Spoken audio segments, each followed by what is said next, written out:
Not, I listened to the newest episode where you had the stories with Ace, but I also listened to the preamble one where you had like a lot of added in things. I don't know. It definitely adds to the value of the presentation. I think so. I was a really big fan of how both of those turned out. Like, Ace is a real good guy. Like, I had no idea what I was getting into with him. But then, like, the two of us just started shooting shit, and then, it just present, like, so many different, like, cutaway gags presented themselves. Like, I literally just edited in a fucking Family Guy clip into his story. Oh, how dare you talk about the pool of gold. The fucking Scrooge McDuck fucking gold pool, yeah. All that was just so much fun. All right, well, I'm gonna take a quick bong rip right here, and then we're gonna get started. I started recording a little while ago here, so we're all good to go. Fair enough. I will also give a little ripperooski of the Penske. Yes, sir. I'm already cruising. I mean, like, we wrote our little stories, our lightning and jungles, or jungles and lightning. I'm not sure which way we were going with it. So those were our prompts. Hello, everyone. Welcome back to Wizard Hang, by the way. Oh my god, I totally forgot to actually do those prompts. Sorry, bro. All right, just like... No, imagine. Just like ad-lib, like just post-credit scene, and then lightning struck in the jungle. If lightning strikes in the jungle and no one's around to hear it, does it end up on the podcast? Okay. They was just throwing it post credits, like something's happening very far in the future that started in the jungle. It's just like a complete non sequitur to the rest of the story too. Yeah. Okay. The land where the story took place used to be a jungle, but it burned down. After a thunderstorm burned down the trees, yeah. Okay, so who wants to go first?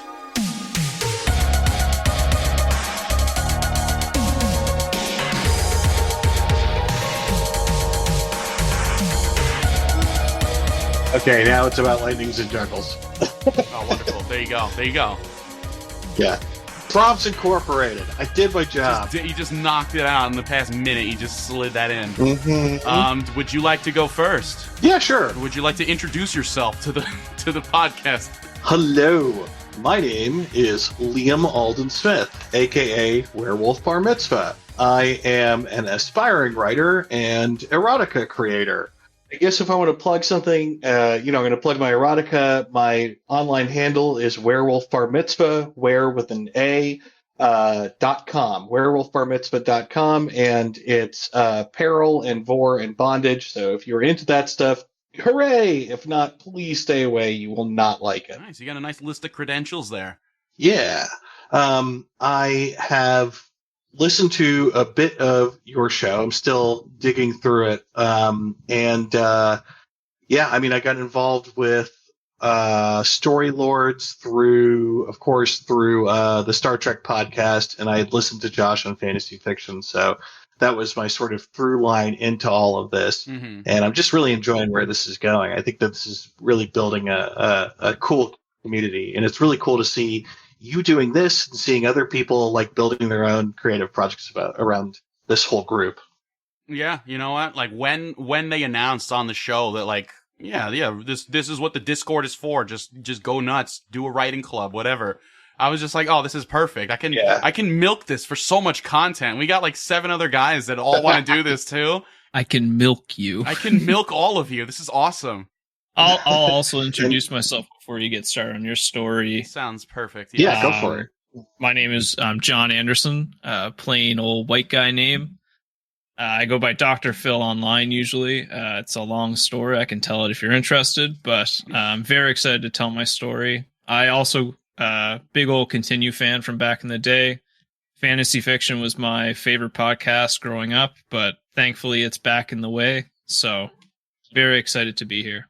Yeah, excited to have you here. I really liked your Princesses and Disasters story last time, and I really wanted to get you in the booth for the next one. This one's a lot less serious, but I hope some of the comedy is still there, and you guys will enjoy. Oh, I'm looking forward to that one. Yeah, contrastingly, this one is way less serious than the stuff that I've had you guys reading in the writers group. Oh, yeah. So here we go. The piece is called No More Killing. A small cat with rabies had come over to the United States during a lightning storm in the middle of COVID on a work visa from Cinder as part of their dumb corporate gig that forced engineers to depend on corporate goodwill so they could continue to stay in the country. They, of course, called this their Welcome to the Jungle program. And The there value you in it. go. Both prompts are taken care of. Amazing I like prompt use. Yep. Completely Ding. organic. Definitely not shoehorned in 10 seconds. I love it. No. The value in it was that Asphalt got to live in a country where climate control was a thing and where the weather wasn't horrible all the time forever, currently. The trade-off was that his name had become Asscat, and that people asked him probing questions about his heritage, most seemingly good-natured, but some with an uncomfortable amount of race science implications that all seemed to point to a, see, I told you about those non-white / non-young / not a gender I like / not a religion I like people attitude. Oh, those blasted folks. Those all those X variables on X. He had expected some of this, having lived on the internet for his entire life. He was also frequently complimented on his grasp of English, a language he had been speaking since he was 5, because he lived in fucking England and not India. Asmal was not exactly averse to judging people he had never met. He just tended to judge them for things like wearing vegan shoes or getting the same haircut as Elder Maxon had in Fallout 4 because they thought they were an alpha male. I bet you they own the So leather did you- jacket too. Of course, yeah. And a really tight science fiction-y shirt they got off of the Cyberpunk recommendations forum on Reddit. Anyway, so did you try the Impossible Burger yet? Would spew out of the mouth of his wannabe hippie HR coworker, Lennon, every time he walked into the break room.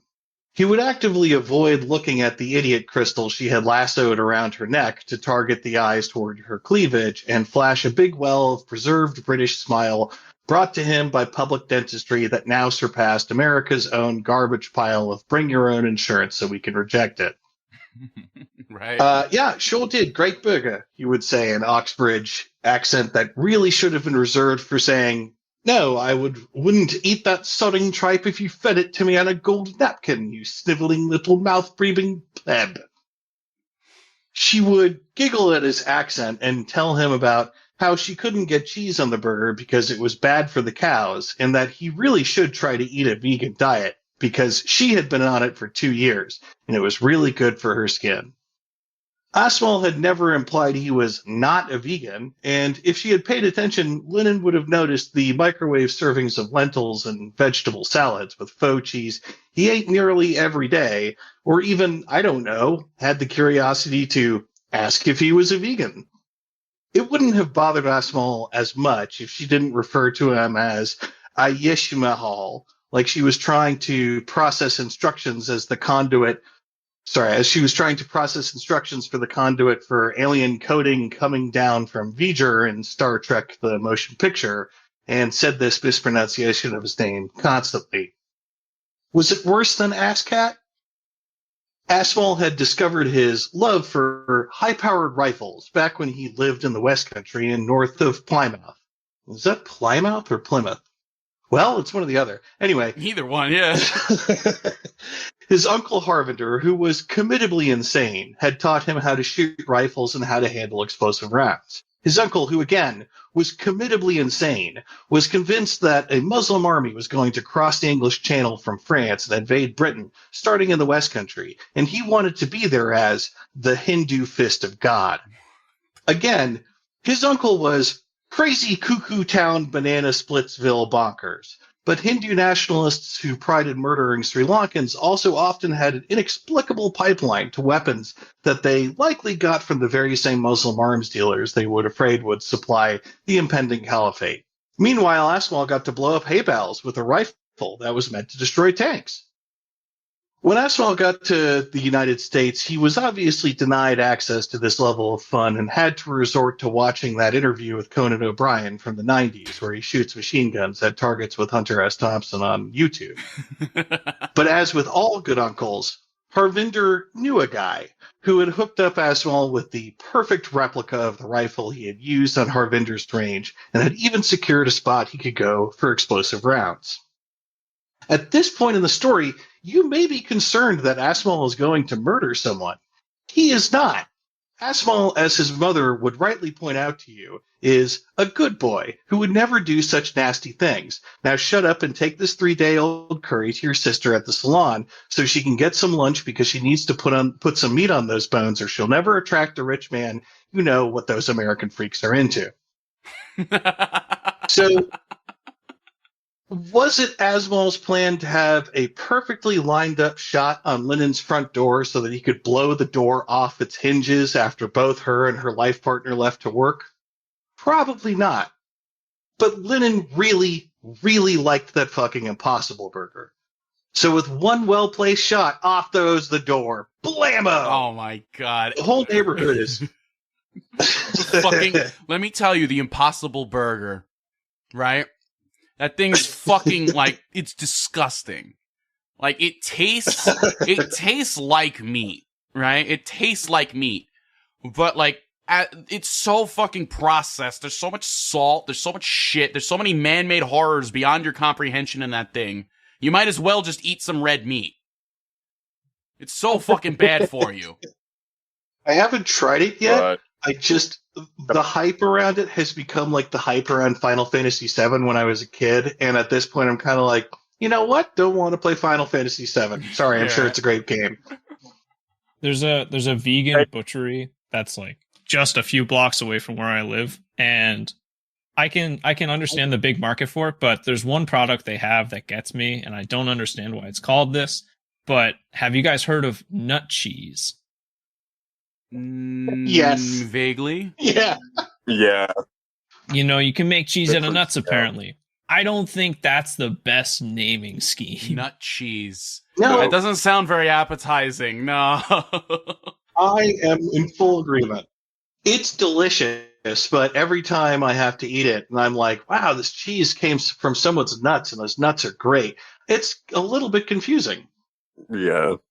Anyway, the whole neighborhood is freaked the fuck out. And there, nearly a fucking mile away, is the glistening white pearls of a now thoroughly gruntled British engineer. Oh, and before the neighbors approached, he had to make sure to leave his calling card. Pow! That stupid garden gnome she had in the middle of her drought plant garden was now a tiny sphere of fire and a radial display of wooden shrapnel. That'll do, Asmal. That'll do, he said, and returned to his prefab townhouse to overpay the rent he needed so he could watch the second season of Ed Flanco sitting backward in a folding chair because he was totally Commander Riker. And that was kind of true, actually. He was a tall swig of brandy with a tight beard and eyes that said, I actually care about your problems. Unfortunately, that didn't matter when some shithead walked directly in front of him and started talking to the girl he was chatting up for like a solid hour and a half. Hey, wait a minute. I work with that guy. Is his name Andrew? More like Roy Drew, he thought, as this dude with the muscle mass of a steroidal lab-grown bicep launched into his bit about being like your own spiritual guide in the universe. And the woman actually engaged with him beyond describing 2 songs from 311 she loved. Yeah, he muttered, walking away. Yeah, isn't that one of the pricks that calls me ass-cat? It was a short walk to the company directory the next day at work, and a few days scoping out a park near Roy Drew's house before he figured out the right spot to take out all of the water in Roy Drew's pool with the right shot. Sploosh! God damn, was Roy Drew's backyard wet. Or was that Asmal's pants? And of course, on cue, there was another gnome perfectly placed to take the brunt of Asmal's fury. With a well-timed double tap, Asmal converted that gnome from trash to treasure, making a work of art out of it as it sprayed plastic and wood into the back fence at hurricane speeds. It's a fucking double tap. That You have oughta to make have sure. lasted- You have to make sure the gnome was really dead. Tapped him once, he exploded, shot it again just to make sure. Just take out his legs. I mean, at that point, it's just a mercy kill. Yeah, right? That ought to have lasted him for a while. But now Asmal was getting a hunger for explosive-fueled vengeance. And like the little serial killer his good boy tendencies were suppressing, he was definitely escalating because of the attention on the mysterious homewrecker and local news. I mean, seriously, though, this was so much better than killing these pricks. Lennon hadn't asked him once about the fucking Impossible Burger. She was too busy being really fucking depressed and paranoid.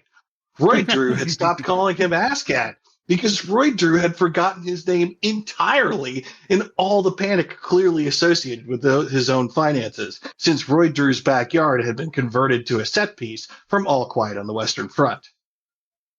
So, what would set off Asmal? Well, anything, of course. Denny had a service animal he liked to talk about on planes. It was a hamster. The next week, Denny didn't have any windows, and Denny's collection of gnomes no longer had heads. I mean, who the fuck names their kid any name that could be abbreviated by Denny? The same name as a horrible breakfast chain that apparently doesn't even serve waffles anymore? What? Why do they all have gnomes? They all have gnomes. Yeah. That's true. Well, this one had several. That's why we want no more killing, guys. You read that title, I was like, oh, a fantasy story. Yeah, right. I thought it was actually... The story started, I was like, so confused. Eureka, a devotee of Cinder founder Elim Mansk, had figured out a new way to dog whistle her hatred for trans people and talked about her Lexus too much. That was until Eureka no longer had a garage, or either Lexus her hedge fund boyfriend had bought her, because they were now a smoking crater with the charred remnants of several garden flamingos scattered across the black and gray slag. Joe, another propagator of the insanely original Ass Cat, was a man who just told it like it is. He told every employee under 25 to just trust him when it came to all his regressive, annoying opinions about not black people, but, people with no motivation. But Joe had finally gotten himself the final call up to Blastback City when he mentioned that this weirdo sniper is probably one of those fucking refugees, under his breath to Stacy. Now, Joe regularly talked about how he had to relocate his dog, because unbeknownst to him, Asmal had turned everything in Joe's yard into a 6-foot debris trench, topped with the disemboweled body parts of gnomes he had deliberately purchased and set up in Joe's yard before the fun. This guy didn't have gnomes. He was just so pissed. Bought some, planted them, and then exploded. Oh, man, this guy's fucking great. Definitely not escalating. You're definitely very sane person indeed. Not that uncle. He's got a handle on it. He's not going to end up the Hindu fist of God. Right. So what if it was property damage? Asmal felt alive, and the morale of the office had legitimately improved as the psyches of total scumbags had declined around him, and nobody was onto him because, holy shit, pieces of houses just randomly fucking exploding while people were at work, and the cops were frankly still unconvinced that these weren't gas leaks. I mean, cops are really bad at their jobs, so, it would take a while.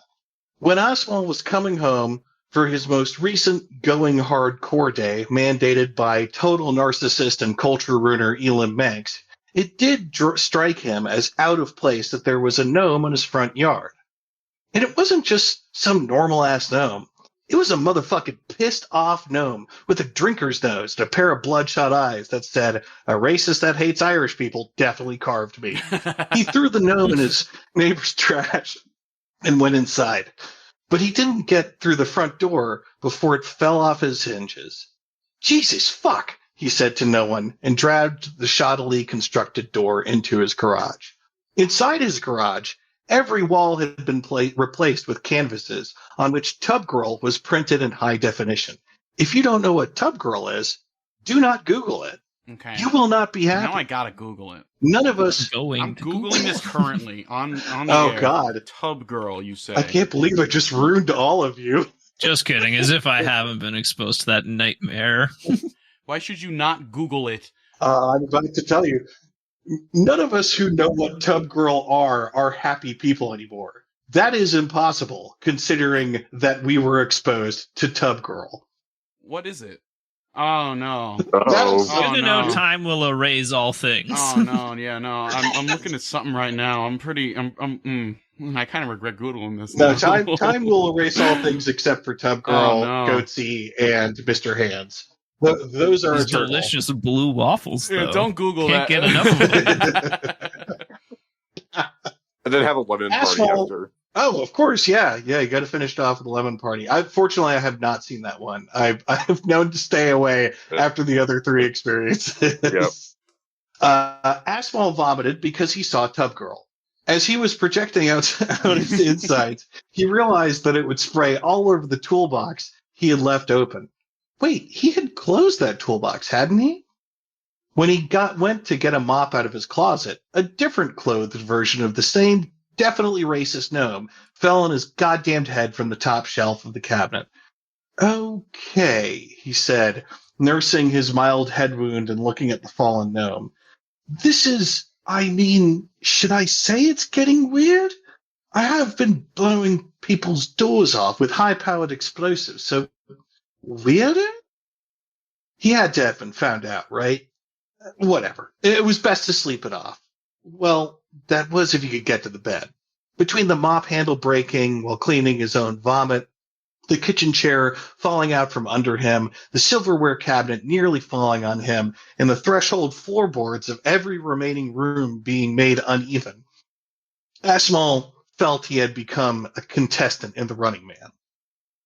As he plopped down on the bed, it shouldn't have come as a surprise when the entire bed collapsed under the mattress, and then the floor collapsed under the collapsing bed, and the entire thing fell into a basement the property management company, overcharging him, never even told him existed. Through the floor. Asmal had already fallen asleep. That didn't wake him up? Damn. Nope. That's a heavy sleeper. You're waking up, you're in the fucking basement amidst the rubble. What the fuck happened here? Well, now it's over, right? So you just go to sleep. Exactly. What are you gonna do? Put the bed back? It's on the floor. Right. You're good. Yeah. Might as well just, the mattress is Tomorrow still problem there. for Yeah, sure. it's a tomorrow problem. Let me sleep this Exactly. off. Yeah, he's an engineer. The bed works, Problem solved. Mattress on floor. Duh. Just on a lower floor. Exactly. Yeah. Yeah, exactly. Yeah.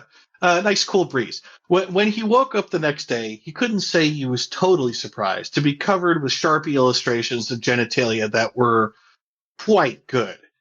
He also wasn't surprised to find that his feet and hands had been duct taped together. He was more surprised that he was being presented a mirror to see all of this by a stationary gnome whose wooden, inanimate hands grasped the bottom of the mirror. Portrait of the killer ass cat had been written on the mirror. No, that's not true. I didn't kill anyone, Asmal protested, realizing it must have been Joe. Behind the gnome, there were maybe 100 other gnomes in the basement around his collapsed shell of a bed. Oh, no. He surveyed the scene and asked, "Okay, Joe, where are you?" But no one replied.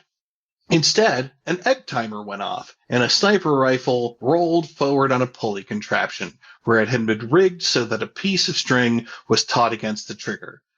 A cell phone with Simon Cowell's face saying, "Wrong," then exited the app. What? Then exited the app that was playing that GIF and conducted the symphony of Lego technical pieces that fit together into a miniature of a window cleaning platform. The platform was loading a clip of what looked like high explosive rounds into the gun. As it loaded, the gun mounted on a swivel that adjusted itself to follow Asmal's head until he stopped moving. I'm sorry, okay? Royd, Andrew, Eureka, I know you figured it out. If you just show yourself, we can work it out. I didn't kill anyone. His words went unheeded as the cell phone switched through apps and showed an angry gnome's face with the sound file "Wrong" playing behind it. A Lego technical lever pulled back on the gun's loading mechanism, and Asmal watched a round move into the chamber. The insane part was that it wasn't even his gun.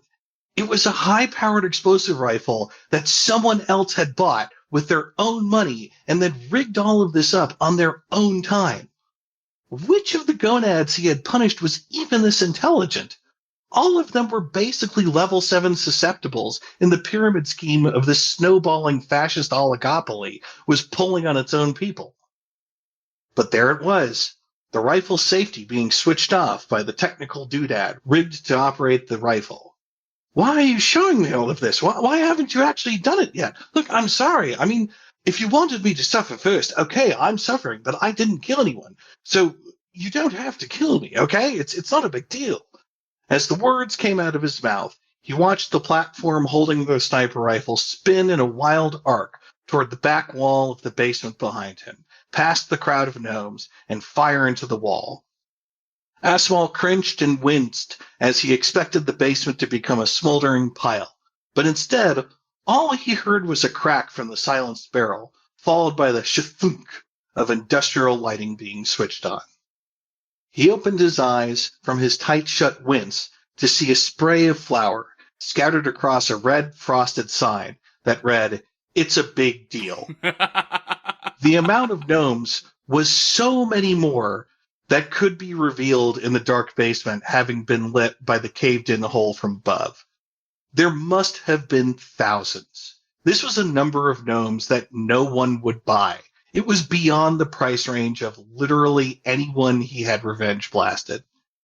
He looked up to see a chorus of gnomes crowding around the whole of his foundation as well. They were all peering down at him. Several more red and green hats emerged from behind them as more gnomes piled in, moved by some unknown force. In the skylight above, he realized that he could see at least 3 or 4 pointy yellow tips and white chiseled beards, all faced down through the god ray shining down on him. And finally it started to dawn on Asmal that maybe, just maybe, he should stop targeting gnomes. Maybe. There you go. Okay, I thought that was the end. That was amazing. I love how there's a Rube Goldberg machine set up in the basement that loads the gun and then removes the safety and then swivels it 90 degrees, follows his head around and shit, fucking swivels, shoots a thing of flour saying, yeah, that is a big deal. Like they knew he was gonna say that. Just for it to be the gnomes are the ones doing it. I love it. Oh, it was a brilliant tale, and it had both prompts in it. No notes. Yes, yeah, definitely. Quite early. I wrote this down, and I don't think he'll be able to get away to do this, but I was saying if Asmal's sister ends up having a baby, then he'll get to also be a crazy uncle. Yeah. I mean, you're not wrong. So, This like, guy's the insane. cycle will just continue itself, and he'll be insane from the gnomes. So, Exactly. it's definitely coming full circle. The gnomes are getting Oh, me. he is 100% banana batshit crazy cuckoo insane. Like, Is absolutely going to become his uncle. well, that was a fantastic tale. Anyone catch the joke with his full name? I did not. A small cat with rabies. Oh my god, I missed that. Oh, that's fucking... That's I awesome. tried to keep the pronunciation just a little bit away from it. Oh, that was beautiful. All right, thank you guys. I Beautiful appreciate tale. it. You're quite a talented writer, I would say. I mean, you are you published or are you not, or are you just trying to be published? No, I just have a tiny little flash fiction story that's been published so far. I haven't been able to get any of my longer stuff published yet. You are a published writer, which is more than I can say about myself. Yeah, it makes me excited to follow that, All right, let's take 5. I'm going to keep the recording going. I'll be right back. I'm just going to grab a drink, and when Dr. Phil, you can take the floor. Sounds good to me. All Just, right. I guess, let us know when you're back. Sounds good.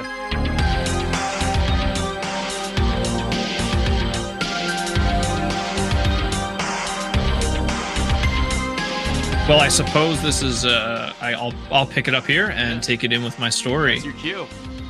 Welcome back. The name of my story is Welcome to Weed Jungle. So starting off early with half those prompts.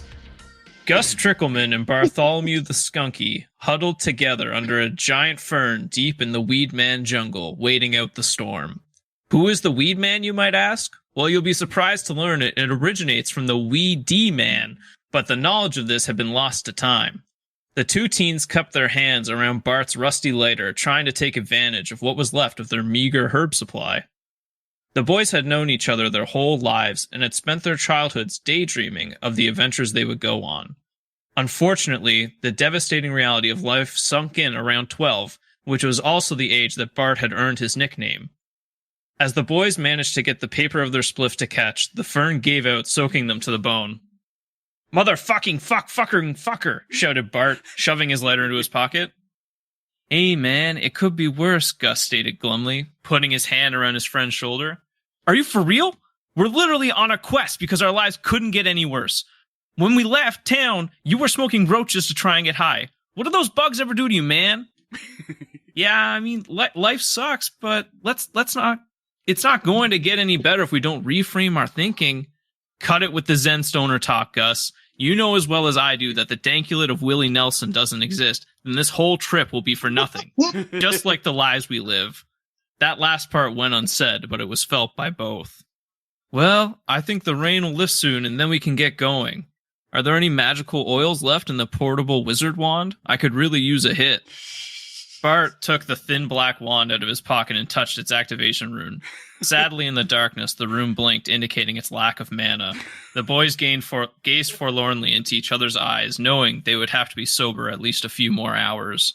Baba Booey! Immediately overhead, the heavens were torn asunder by a spider web of hot lightning. So hot, a storm elemental took off trying to find the origin point of the electricity. No matter how long he chased, he'd never ride that lightning. Oh shit. Bart and Gus leapt together Scooby-Doo style and let out a scream as the lightning flash illuminated a short, old man not feet away from where they were huddled. "Holy shit, old man, what the fuck do you want?" Bart shouted. "A long journey you've been on.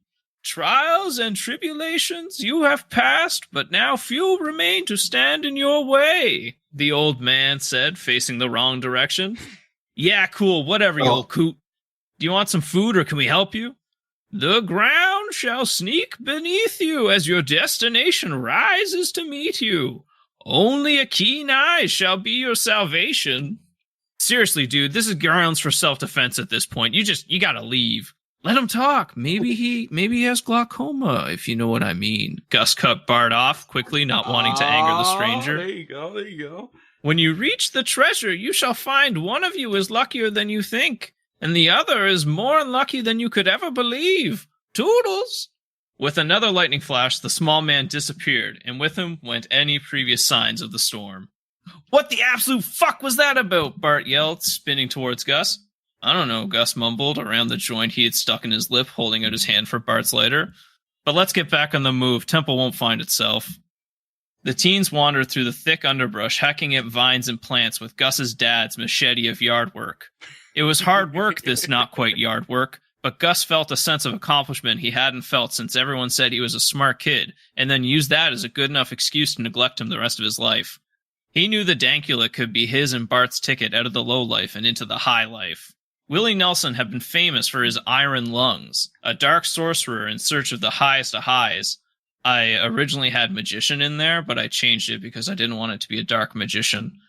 He had removed his own lungs and replaced them with surgical stainless steel lungs crafted by a team of medicine pixies. I know I said iron lungs, but I mean Iron Man's suit isn't made of iron and nobody's mad at him. He had crafted the Weedlophifer Stone, an ever-generating source of shatter he used to power his dab magic. A well-known school-ground myth was that the Dankulik could give anyone who held it permanent access to the Za realm. It was like having all the abilities from one of those dumb Instagram posts with the pills that give you weed-based superpowers, and anyone would definitely at least touch the Baba Booey to have access to such a thing.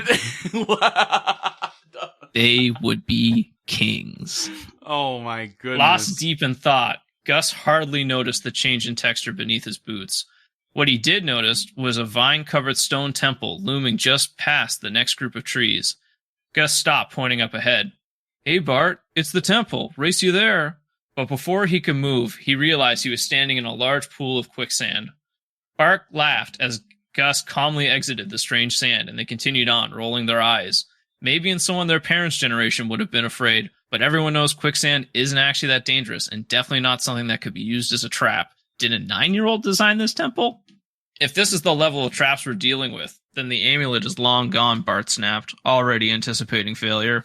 Before he could take his anger out on his friend, Gus's hand appeared in his peripheral vision in a calming gesture, holding a J. As his friend self-medicated, they used Bart's lighter to light a pair of torches and the illumination spread, and they saw why no traps had gone off in the entrance to the temple. Hundreds of bodies littered the room, and while it seemed like a few bodies close to the door appeared speared, darted, or snaked, the rest formed a rough pile near a complicated rat's nest of glass pipework. As they approached, the groaning of a massive bellows began to wail like an organ from hell, drowning out all thought. 2 fireballs appeared above the glass and lowered down into what resembled 2 bowls? The dank smog curled through the tubes, finishing in a 4-foot reservoir where the white smoke swirled. Suddenly, a hand slapped against the inside of the reservoir like Titanic. The front of the reservoir swung forward on an invisible hinge, and from the dank fog stepped the blind old man from earlier. "Yes, it is I, Willie D. Nelson. Please, hold your applause until the end. I really do get it a lot." Gus and Bart lowered their hands, glad this guy wasn't able to see. "I have lived here for thousands of years to pass the knowledge of wizard weed on to those who are truly worthy of carrying on our legacy. Do you boys think you bring more to the table than those who came before you?" The boys exchanged a glance. While they had smoked their fair share, they knew nothing they had tried was as revolutionary as Grand Mage Jumbo's anti-gravity bong, or the alchemical discovery of eye drops by the 1,000-eyed sorcerer from Gelsh.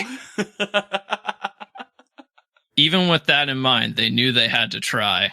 "If you can show me a way to smoke that sweet dub-dub that I've never seen before, I shall let you touch the dankulet." They were crushed. If there was a way this man had smoked it, surely he had put it in his body. Settled to his fate, Gus grabbed his last joint and asked Bart for a light. Through the haze of his first pull, he almost thought he saw a smile on Bart's face. "You said you've been here for thousands of years, right?" "Yes." "Anyone challenging you, say, in the last 2 years?" "No." With a flourish, Bart pulled the oil wand from his pocket. "I present to you the elf brand wizard weed wand. Sorry, wizard weed. Okay, we got there. Tap into the wand's natural mana force in order to get a clean pull. Amazing! Such a contraption would work in regular and anti-gravity. From today forward, you shall no longer be known as Bartholomew the Skunky, but instead, Bartholomew the Dank. What about me, Mr. Nelson?" Gus beamed, proud of his friend's swift thinking. "Well, how about this?" Before Gus could move, the wizard placed a blunt in the boy's ear hole, sparked it up, and pulled it in one go through his other ear hole. Oh my. Like a fart escaping through a pair of pants, smoke began to pour out of the pores surrounding Gus's eyes, filling the room. The literal brain fog condensed into a solid form, gave a happy wave, and ran out of the temple with Gus's soul. Oh my, what the fuck? Well, that was fucked up. You still want those powers? The end. Post-credit scene. Okay. Willie Nelson reaches for the wand. He was excited to see just what this thing could do when he put it through a real wizard's paces. As he clicked the rune to try his first new experience in 369 years, it flashed 8 times and died. He would have his revenge. The end. Oh, fuck. Oh, what a fucking fantastic. I couldn't stop giggling the entire time. Like, every single sentence, there was a new fucking thing to laugh about. I just couldn't keep up. That was brilliant. I'm 99% convinced that this is just Hersheez from a different era. Willie E. Nelson. Yeah. You know, maybe Willie Nelson, our real dimension, is also Hersheez. We'll never know. That's perhaps true. Who knows? That could possibly be canon. I can't confirm nor deny. Yeah, this is definitely... You know, I feel safe saying... Like, no one's going to come after this podcast for saying that's canon. Oh man, I was not prepared for how good that was. Oh, I really appreciate it, man. This is literally the second thing I've written that's not business related since university. You and still got the it's touch. been really refreshing to get back into writing. You still got the touch, 100%. That was beautiful. That's great That's to hear. fantastic. I look forward to everyone else's stories for the writing group, and also to your story when we get going. Yes, speaking of which, let's get started, shall we?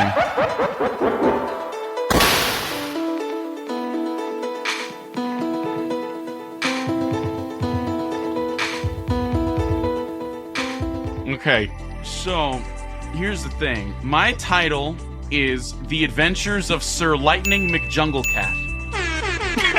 Double kill. You son of a bitch. So we got both prompts out of the way in record time. Yeah, right in the title. In record time, here we go. The local Bapplebee's Tavern was abuzz with activity. Peeps drinking their drinks, shoving their faces with fried foodstuffs of all kinds, their eyeballs glued to the myriad magic rectangles lining the walls, which showcased all sorts of sporting events, gladiator matches, and funny pet videos galore.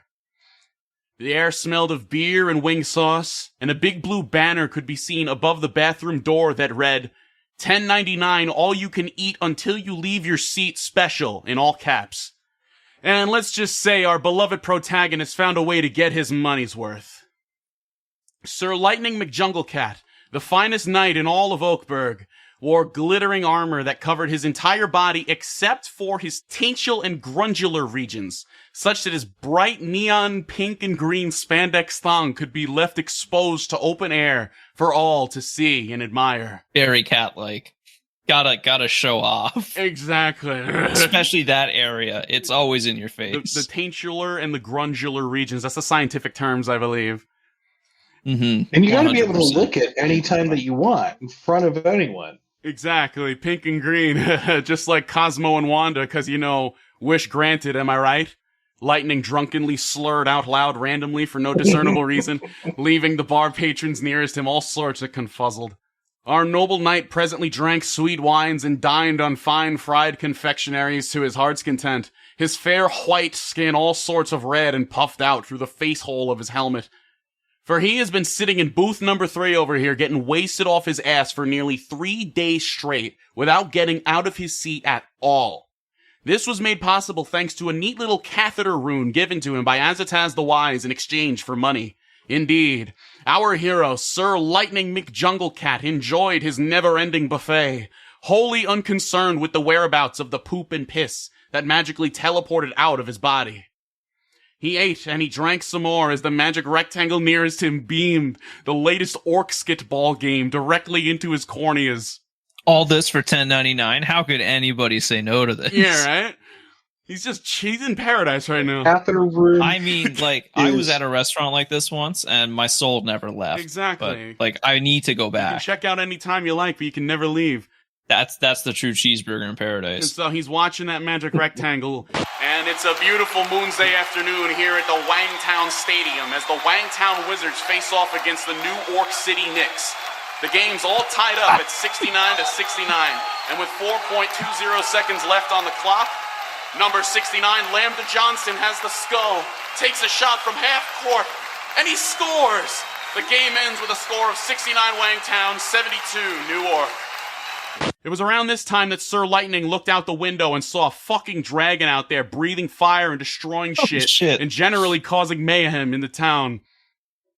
Sir Lightning McJunglecat! Screamed one of the tavern's patrons. Oh, noble knight, surely you could vanquish this foul beast and save all of Oakburg from imminent doom. This guy just gained 30 IQ points. Yeah, nah, bruh. Didn't you read the sign? It's $10.99 for all you can eat until you leave your seat. I ain't leaving. You hear me? I'm not fucking leaving. The show goes on. The distant Fucking sound- Leonardo DiCaprio gif. The distant sound of an orphanage being burned down could be heard off in the distance. All while Lightning returned to his bucket of beer-battered fish and chips, licking his lips and wiggling his fingers above the food before... Did somebody say $10.99 all you can eat until you leave your seat? The dragon bellowed as he entered the establishment. He was about 7 feet tall, with purple and orange scales coating his body from head to tail. All of the tavern's patrons ran in fear, extricating themselves through the emergency exit. All except for one. Sir Lightning McJunglecat proceeded with his meal undeterred. The dragon turned to face the terrified hostess cowering in fear behind her little podium thing they have at the front of restaurants.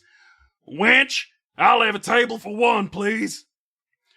Sorry, the $10.99 all you can eat until you leave your seat special only applies to booth number 3 over there, where Sir Lightning McJunglecat is sitting. Oh, rats! The dragon punched in the air in front of him to further exemplify his dissatisfaction. Then he craned his long reptilian neck around to look at the booth in question. Excuse me, Sir Knight. I'm fixing to get my grub on after a long day of destroying this backwater shit-stained town. How about you answer let good old Orbeez the dragon get a turn at $10.99 all you can eat until you leave your seat special? Read my lips, you daggum dragon. All you can eat until you leave your seat. I'm not going fucking nowhere, alright? This was my retirement plan. So why don't you run along with your scaly tail between your legs and go find another orphanage to terrorize? Ah, an unstoppable force has met an immovable object, I see. Very well. We shall share the booth. Share my booth? With you? Ha! Ha ha! I'd sooner share my wife with the New Orc City Knicks. The Brazzers logo appears on screen of one of the magic rectangles as the New Orc City Knicks return to the locker room after their hard-earned victory against the Wangtown Wizards.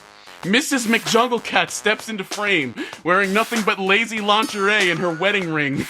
No. Good job out there, you sexy, sexy orcs. How's about I slip off this wedding ring and let all 10 of you slip your unmentionables inside my various orifices? The whole Orcskitball team cheers and begins to undress as Lambda Johnson removes his iconic number 69 jersey and proclaims, I call last. Jesus. We have an open relationship thing going on. Anyway, begone! Get out of my sight, foul beast! My fish and chips are getting cold! The dragon let out a burst of fire just large enough to reheat Lightning's big old bucket of fish and chips back up to a more palatable temperature. And he took a steak fry out of the bucket and ate it with a flourish. Oh, disgusting. Yeah, the steak fry comes in. Now I'm hungry. Yeah, right? He's just fucking having... That explains why it's $10.99 all you can eat. Until you leave they can your afford seat. to get rid of the steak fries. Yeah, but you have to stay in your seat or else the deal is over. You gotta pay another That's $10.99. true. I misspoke. You have to stay in the seat. You can't leave. This is I why... am firmly in the pro steak fries camp. I am That- all in for this booth. I'm fine with them. That booth has to be like those chairs for the like slot machines in Vegas, Yeah, right? where they just have so many extra ones because of all the old people. How about a duel then? A wager of sorts. We share the booth, but whoever gets up first has to pay for both of us. I'll duel, nothing of the sort, Lightning punned. The hostess chimed in. Lightning, I mean Sir McThundercat, my lord. You've been here for 69 consecutive hours for the love of Goblin Jesus. You're lucky we're letting you stay at all. Now let this fine patron get his goddamn $10.99 all you can eat until he leaves his seat special before I drag your fat ass out back and slonk your shit silly style. Lightning thought about it for a second, then proclaimed, Very well, dragon, but you shall find that I, Sir Lightning McJunglecat, am one formidable foe. Let the duel commence! The dragon slid into the booth, and without much ceremony, the two began schlonking down fish and chips, like Mrs. McJunglecat schlonking down sweaty orc cocks after the big game. Thankfully, easily visible. Very on display in the restaurant. Yeah, literally on TV in front of them. It's a family establishment. Exactly. It's a family restaurant. Where am I? When nary a fish nor a chip remained, they ordered some more food and a keg of mead for the table. Any particular type of mead? Asked the barmaid. Mead! shouted the knight. And food, added the dragon. Very specific orders. Welcome back to Moonsday Night Fantasy Football here in Wizard Flakes Field. It's the Wangtown Ore Miners taking on the Pineville Prairie Dogs. The score is Wangtown 4, Pineville 20, with 6.9 seconds left on the clock. Ore Miner quarterback, number 69, Devontae Adamsapple, drops back, surveys the field, and fires a magic missile straight to his receiver, number 69, Stink-Ass Dink-Ass. The blast threads the needle between two Prairie Dog defenders, number 69, Tom Bongadil, and number 69, Leonardo Lightswitch, who collide in midair above the 86-yard line as the magic missile goes all the way. Woo! Go Sport Ball. Touchdown! Dink-Ass fucking exploded into a million little giblets in the end zone, netting the Ore Miners 17 points. An incredible play from number 69, Devontae Adamsapple. That blast was a thing of beauty, ladies and folks, and it sealed the victory for the Ore Miners in spectacular fashion. I can only imagine what sexual act they did to celebrate. I can already imagine who they did it to, though. Several hours had passed, and Orbeez was starting to regret all of his life decisions that had led him to the Bapplebee's Tavern.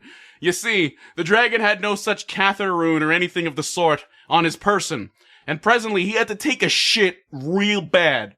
His stomach growled in agony, and he instinctually clenched his sea-hole shut tight as he turned to his fellow booth number 3 occupant and asked, "Lightning McJunglecat, how do you sit there without needing to piss or poop?" "Simple. I just stuck a cork up my anus before I came here," he lied. The dragon looked down at his discarded wine cork and scratched his chin inquisitively. "Yes, of course. Thank you, noble knight." The dragon promptly took the cork and stuck it up his cloaca. This alleviated the problem for a spell, but sooner or later Orbeez would need to relieve himself. Lightning was sure of it. So he uncorked a new bottle of wine and poured himself and his dragon guest each a full glass. Just as they heard the footsteps of their barmaid and the sizzle of hot plates fast approaching. "Order up! Your 88 bone-in wings and boneless pizza pie, hot, fresh, and ready." The knight and dragon barely gave the barmaid enough time to remove her hands from the plates before they were tearing into the veritable feast before them. "Geez, Orbeez, you like your wings hot, huh?" Lightning asked, visibly uncomfortable, steam pouring from his person as he struggled to wolf down his half of the wings. "Oh, this is nothing," the dragon grinned, less a display of joy and more a baring of teeth, for he now knew his opponent's ultimate weakness. "Wench, another round of wings, but instead of blazing sauce, how about we do some Dia del Diablo instead?" "Coming right up, gents," the wench responded. "Oh, shit. Not Dia del Diablo wings. Last time Sir McJunglecat had some of those most spicy of wings, literal flames shot out from his mouth, and later his asshole as well. He needed to defeat his rival fast, or else be subject to the most unsavory item on the menu, and possibly even burn up his catheter rune as well." A light bulb appeared above the noble knight's head, which Orbeez the dragon plucked out of midair and took a large chomp out of. "Wench!" the knight called aloud. "Another keg of your finest mead, please. We shall drink it all before we eat those wings." "As you wish, Sir Knight," the wench responded, running back to the kitchen to put in this order. Anything to get the fuck away from those guys. Hello again, everybody. I'm Orc J. Simpson, and welcome back to Yergsland's Funniest Home Videos. Now it's time to dive right back into the funniest moments ever to be displayed on a magic rectangle. But before we do that, let's take a moment to remind you that you, yes, you, can be a part of the laughter too. Owl Express your funniest home movie scrolls here to the studio for a chance to be featured right here on the show, and even win big cash prizes. Now, let's get back to the good stuff. Our next segment is chock full of spills, chills, and unexpected thrills. Roll the clip. The first clip starts to play, but it's just Mrs. McJunglecat getting spit roasted by the Orc Skipball team again. "Your keg, sirs. I'll have your wings out shortly." Sir Lightning McJunglecat let loose a hearty guffaw as he filled his glass mug with a keg of Mead brand mead, now sitting in a baby seat at the head of their table. Orbeez, my friend, we've got a whole keg's worth of mead to enjoy before our wings arrive. Drink up! They clinked drinks, and Lightning calmly sipped his mead, while the dragon, visibly bloated and fidgeting in his seat, gritted his long, dagger-like teeth and chugged his drink. Big mistake. For now the dragon's bowels howled in agony as his cloaca was ready to burst. Confusion rattled Orbeez's psyche as he gazed upon his opponent, Sir Lightning McJunglecat, as he grinned the grin of a man with bowels as empty as his morals. He helped himself to another 97-ounce mug of Mead brand mead, downing the entire thing before saying at last, "It's over, dragon. Now how about you leave me and my catheter rune alone? And make sure you give the wench a nice tip as well, eh?" Catheter? Rune? He's been peeing and pooping this whole time, are you kidding me? Like a furry artist's wet dream come true, the dragon's level of inflation was just too great for his innards to bear. For now the bubbling, gurgling remains of Orbeez the dragon painted Booth 3 in a thick, pungent brown and red slurry. Miscellaneous guts, gore, half-eaten food, and fully digested fecal matter now coated our noble knight from head to toe. And the smell, oh, goblin Jesus in heaven, the smell. It smelled so bad that Sir Lightning McJunglecat had no choice but to finally get out of his seat and leave. No! But before he could slip out inconspicuously through the fire escape, he was stopped by the manager, who barged from his office when he heard the explosion. "Hold it right there, Buster Brown! You haven't paid yet! And since your friend met his demise in the booth, I'll need you to pay for him, too! So that'll be $21.98 plus tip." Oh no! No! The $10.99 all-you-can-eat until you leave your seat special was promptly removed from the menu after this encounter, never to be exploited in this fashion again. And as for Sir Lightning McJunglecat, let's just say the cumulative 3-day hangover hit him all at once later that evening, and it was so bad that it literally killed him. Finn. Oh, okay. Well, I was going to say that was his retirement plan, so I guess it all worked out in the end. It worked. Job done. For a mere $21.98, you just live your entire rest of your days in a booth. I think his wife will be okay. His wife is doing just fine. Let's just say she's doing all right. As long as I get last.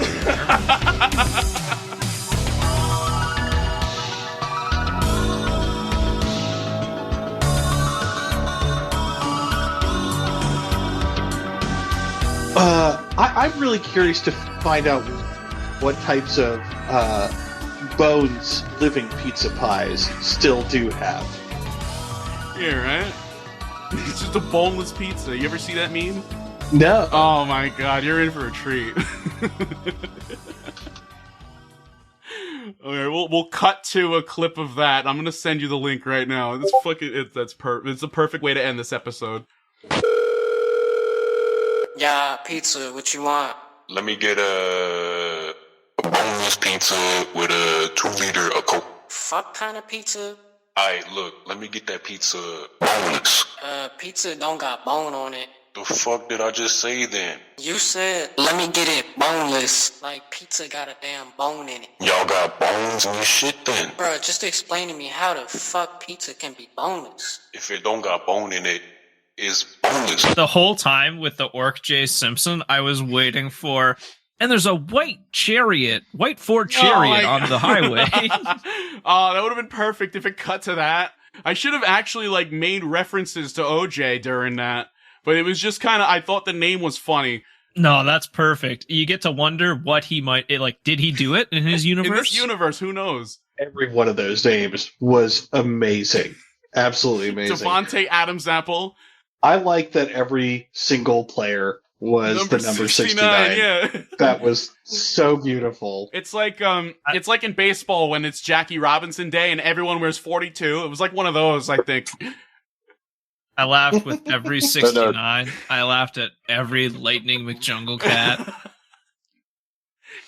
I'm glad I was New able Orc to. Knicks. Those, yep. I'm glad you guys enjoyed it. Oh, that was. I learned that dragons have cloacas today. I mean, yeah, they're kind of like lizards, and lizards are kind of like birds, right? So that's what they got. Yeah. At least As soon as you said it, I was like, oh, yeah, that would be what they have. I alluded to it with the sea hole. I just left you wondering, what is sea hole? And then later on, I'm just like, yeah, it's this cloaca. So that's the hole, the sea hole, the cloaca hole. That's canon. Fucking. Oh, I thought that's just what people called it. Exactly. I've been calling it that for years. That's what we've been saying for years. Exactly. God, look at that bird sea hole. Let me get some boneless pizza. I will say, I think a boneless pizza, You like it? definitely much like how a night egg is an egg consumed at night. I think a boneless pizza, yeah, like they say, like, why the fuck would there be bones in my pizza? Exactly. You're just reassuring them that there's no bones in it. Yeah, like, why'd you question it? Just agree. Give me Exactly. the boneless pizza. You'll never find a bone in a pizza unless you're like something fucking really weird, like a bone-in wing on top of the pizza for some reason, which I could see like Domino's doing that. Or something like that. Papa John's. Hey there, guys. I'm Shaquille O'Neal, and this is the bone-in pizza. He just takes a bite, and it's just... It's got that satisfying crunch. Even you mimicking the sound effects makes me want to chunk. I mean, orcs, I guess you can kind of bite through bones like that if it's a smaller bone like a chicken, right? Is that like their thing? That's Fuck true. It's Yeah, canon. they're gonna Yeah. use those Marrow. carrots for Marrow's something. good for you. Orcs can eat bones. Why not? Why wouldn't they? You can eat them. Humans can eat bones if you're really desperate, Yeah, like, you know? if you eat like a frog's legs or something, like you can crunch that bone no problem. Frogs got real tiny bones. Yeah, I mean, people eat fish all the like sardines. They Yeah. have bones. That's you not just an eat issue. the sardine whole. Fuck it. Yep. I mean, I'm never going to, but people do. You can. That's something that you can do on this earth. If that's how you want to retire, you can. Just keep eating sardines until the bones just fucking make you explode. And then you're good. You don't got to retire no more. You're dead. Make sure you don't leave your seat. Exactly. You have to stay in your seat. Catheter rune. Who knows where that piss and poop is going, but it's gone. So it's skin off my nose. Fuck, man. If I had one of those, I'd be unstoppable. I don't know about you guys, but I always sit down and I'm about to start writing. And I'm just like, I gotta poop. What the fuck? Like clockwork. Every time I sit my ass in this chair, I gotta go in the bathroom, spend another like 10, 15 minutes in there, then come back. I've been really That's bad. Like in the morning, it's like 3 poops in the morning before I go to work, and it's Yeah. like if I could You cut get the that out, aftershock. oh my god. The worst is when, back when I was working at my old job, I would go into the bathroom like at 7:45 in the morning. I had to be there 7:30. We had our morning huddle up for 15 minutes. 7:45. I'm out the door. I'm in the bathroom shitting my brains out. And then I come back to the office, work for like another 15, 20 minutes, and then I have to go poop again. It's weird. I get the aftershock. Yeah. It's like, why can't it just all come out at once, for Christ's sake? Why do I gotta do this? My boss thinks I'm up to no good in there. Meanwhile, it's just my body. Like, fuck. I That's mean, interesting because anybody every that time doesn't I poop start to becomes write, someone's shit falls on me. I don't know where it's coming from.